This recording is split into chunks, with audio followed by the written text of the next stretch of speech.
हमको लोग क्या समझते हैं, इसके लिए हम जीते हैं क्या? हमारी क्या समझ, ये बात समझ के जीना चाहिए। अब तुम क्या समझते हो, तुम्हारी समझ है। हम तुम्हारी समझ से थोड़ी जीते हैं, हम अपनी समझ से जीते हैं। हमारी बात समझ रहे हो? हाँ, किसी की समझ के गुलाम नहीं है हम अपनी समझ से, शास्त्र सम्मत समझ से हम आनंद को भोगते हैं। ये जीवन मस्ती के लिए मिला, किसी समझ के लिए नहीं। समझ रहे? हम अपने सत्य की मस्ती में हैं। तुम हमको क्या समझते हो, इससे हमें कोई फर्क नहीं पड़ता। हम क्या समझ करते, इससे फर्क पड़ता है।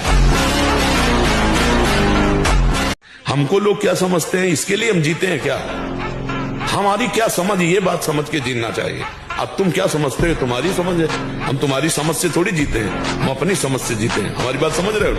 हाँ, किसी की समझ के गुलाम नहीं है हम अपनी समझ से, शास्त्र सम्मत समझ से हम आनंद को भोगते हैं। ये जीवन मस्ती के लिए मिला, किसी समझ के लिए नहीं। समझ रहे? हम अपने सत्य की मस्ती में हैं। तुम हमको क्या समझते हो, इससे हमें कोई फर्क नहीं पड़ता। हम क्या समझ करते, इससे फर्क पड़ता है।